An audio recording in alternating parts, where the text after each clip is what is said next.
I think it's important to understand that children who have been born in these areas, are victims themselves. They had nothing to do with, the decision of their parents. These are minors, of course. They don't have the moral or any kind of capacity to make decisions of as to or oppose, what their parents, have decided to do.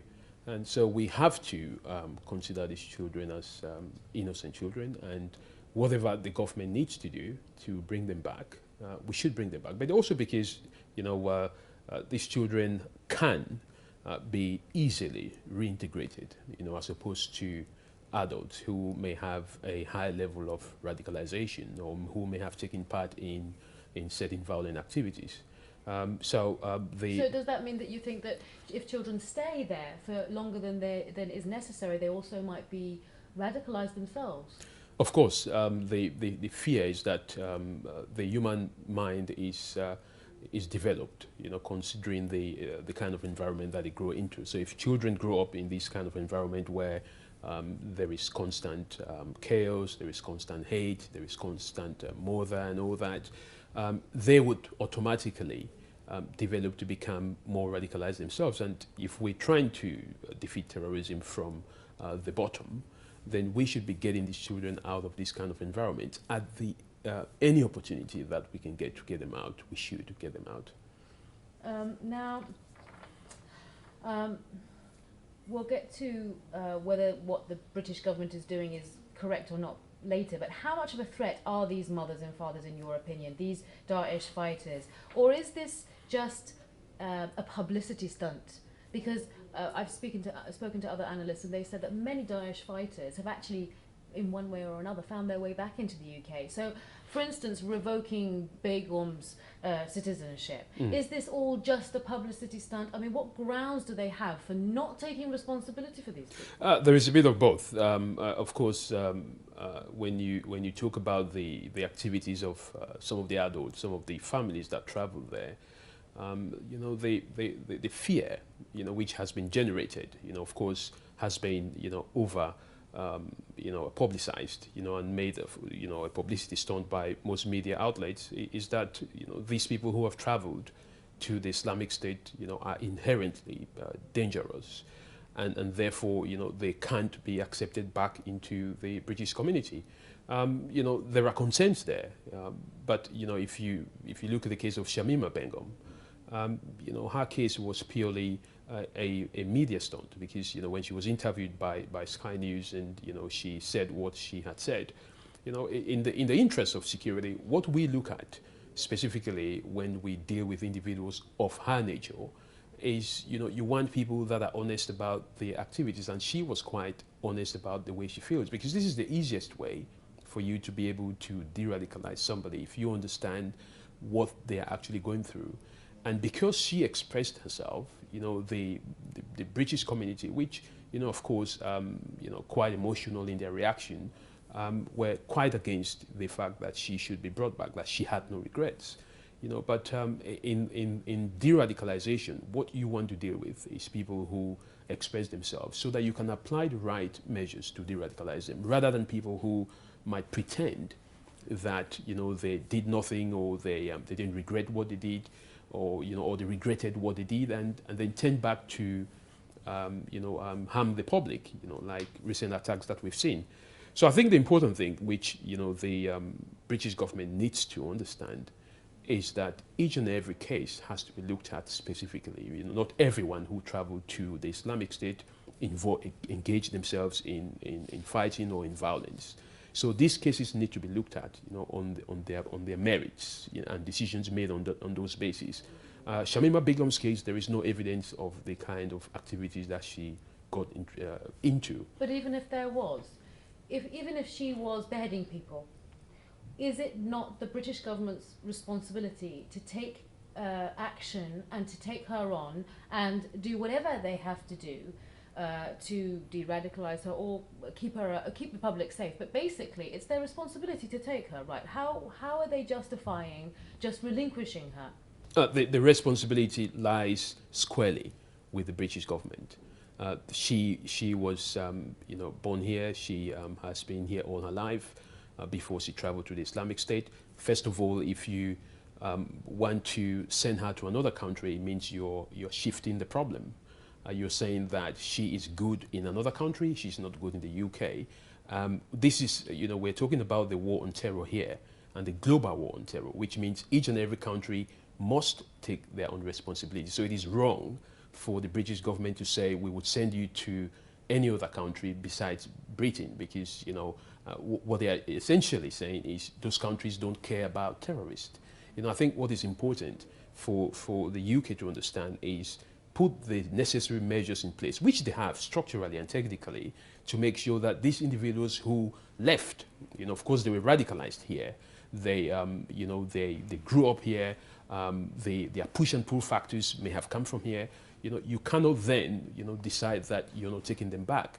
Whose responsibility is it to deal with a terrorist? So I think it's important for the British government to put in place measures, which would allow for these individuals who travel to the Islamic State to come back and go through disengagement programs, de-radicalization programs, rehabilitation programs, and reintegration programs, and make sure that when they are released back into the communities, they are now good citizens as they're supposed to be. So that is quite clear, and I don't see why the British government is playing politics in these matters. Now, returning to the issue of the children, can you elaborate a bit on how conflicting this is with other British laws, that they are calling for the separation of families? Surely this cannot be a positive thing, that they're saying that we will take the children, but we will not take the parents. What do you think about that? The moral grounds, well, in the United Kingdom and Great Britain is built on this family value. And of course, these could be seen as extenuating circumstances. But look at the proportionality here. If you want to make such decisions, you have to make these decisions based on evidence that you have tried to do some form of treatment for some of these radicalized individuals, and it hasn't worked. But so far, that has not taken place. So for you to then separate the children from their parents, I think is quite an inhuman behavior. It won't work in the sense that you're then radicalizing these individuals more and saying, we will take your children, but you will be left in an area where you can become a terrorist if you like. So I think that is quite not what the British government represents, and that is why politics has to really take its position out of matters that are to do with security, which requires some level of expertise, requires some level of critical analysis and long-term benefits, because you may do something, you may take a decision which in the face of it seems to be quite positive, but in the long term I think it will backfire seriously to the British people, especially when you're talking about a community that is quite intercultural community, a community which you accept people of various race and people of various religions and people of various colors. So I think it's quite important that individuals should not be treated, because if he was British born, without a second country, these discussions might not really come into place. And besides, so you think that there is an element of racism here? I think there should be an element of racism, because some of the individuals who were British, have been allowed, behind the closed doors to come back to the UK, and they are going through the radicalization programs. And if she were British, then this idea of revoking her nationality would not, suffice. So you've got to look at discrimination in the sense of what would happen to a British and what would happen to people like Shamima Begum. Is it the same situation that would happen? And that is how you would classify that as a form of discrimination. But then we have Jack Lett, who is white, and his mother is English. I believe his father has a Canadian citizenship. They've revoked his citizenship as well. So what about racism there? He and 10 other Daesh members are going to be tried in Syria in March, and the British government has just completely abandoned them. And that is a case of dual nationality as well, because he's not full British. So you could also look at that. But what we're saying is the one case may or may not necessarily be what you can judge these things on, because it could also be that because we've done this to Shamima Begum, then we should also do it to somebody like Takrid. So I think it's quite important to look at it as a policy and who the majority of the people that policy actually affects. So you know that there have been certain fighters that have returned that are being de-radicalized as we speak? Of course, yes, there are a lot of fighters that have returned.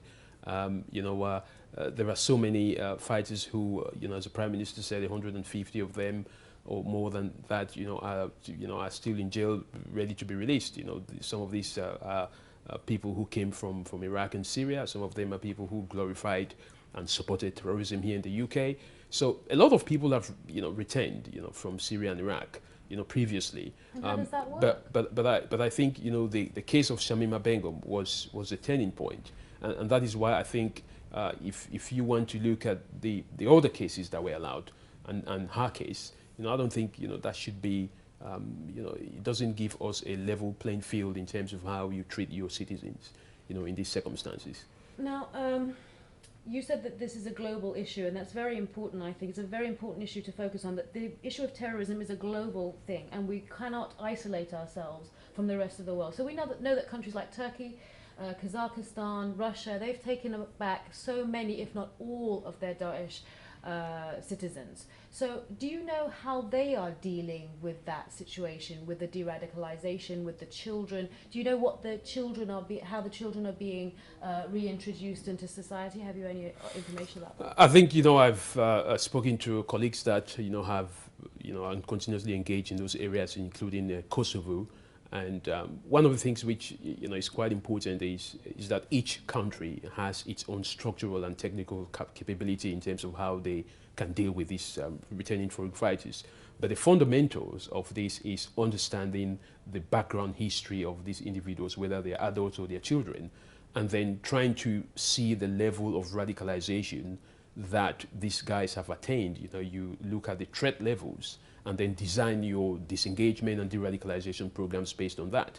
I would hope that most of these countries are doing that, because just locking up people in jail for indeterminate sentences might not necessarily be the kind of outcome that you would want. People would get more radicalized. I mean, the UK, recently said, they would introduce indeterminate sentences for people that, are suspected of terrorist offenses. Of course, this is a knee-jerk reaction from the recent attacks, but what is important is not how long you lock up somebody in jail, is what kind of programs are there in jail that these individuals can be de-radicalized with. The London Bridge attack, the second London Bridge attack, the attack in Streatham, yep. Those were both people that had been released early. They were radicals. They had a history. Obviously, the British government is not doing what you just said. They have to have this. They have to have a system in place, knowing what the history of the person is, and then designing a de-radicalization program for them. So, do you think the UK has failed to create that de-radicalization program? I think the all evidence points to the fact that these programs that are in jail are not working. If you have individuals who've gone through de-radicalization programs, you call them in prison, and immediately when they come out of prison, they then carry out attacks. There's evidence to show that whatever programs are there, these programs are not doing the job. And if the government is saying that, they have to then review the other cases that are existing in prison, it therefore is some kind of an acceptance that these programs are not actually working. So, it's itself, a confession, so to speak. These programs need to be much more robust. You've got to actually get the prison and probation officers to understand what is it that they are looking for with each individual. So this has to be individualized programs. It can't be a one-size-fits mechanism. And, of course, there are so many cuts in terms of, services that are provided to these individuals. A lot of them are exposed and made more vulnerable. So, in effect, if you want to look at these issues critically, people go into prisons radicalized. They come back as violent extremists. So prison has become some kind of a university, as some people describe it, of jihadists, where jihadists even select to go to prison to learn, you know, to become much more radicalized rather than how they could get from outside prisons. So the prison now has that kind of an attraction, you know, so to speak, where jihadists commit, you know, very low level offenses so that they could be sent to prison and then learn more violence within prisons when they come out. So the prison is not just failing, but it is now attracting jihadists who see it as a platform where they can become more violent. Thank you very much. Now, one quick question that Amina also asked me to the Daesh children is my thing, but she asked me to ask you about what the West feels about the situation in Idlib. And to see whether they want that situation to continue, maybe because they don't want certain fighters that are also affiliated with Daesh that also might be able to find their way back to the UK and to European countries, finding their way back. So are they okay with the situation in Idlib continuing in this way? I would hope that they shouldn't be okay with it, but the question you have to ask yourself, what is it that the West is doing to actually stop the situation and actually get the situation under control? The Syrian Democratic Forces, the Kurdistan forces, have alarmed the world about the situation in Idlib. Now, most of the foreign fighters, detained foreign fighters that the Syrian Democratic Forces had in makeshift jails, a lot of them have now escaped because of the conflict that was brought about by the incursions from Turkey. So you have a much more chaotic situation at the moment where, perhaps you can think that this is an attempt to keep some of the foreign fighters from returning to Europe in a disbelief that there can be some kind of a reawakening of the caliphate. But what is important here is to understand that ISIS now has a new leadership, and that leadership would be looking towards a comeback, and maybe this is a way for them to to come back, from the defeat and the collapse of the Islamic State. Simply because, again, whatever happened to the Islamic State was the physical destruction of the caliphate. The ideology still remains untouched. The people still believe in it, and terrorist organizations, they have the time. We just have to watch.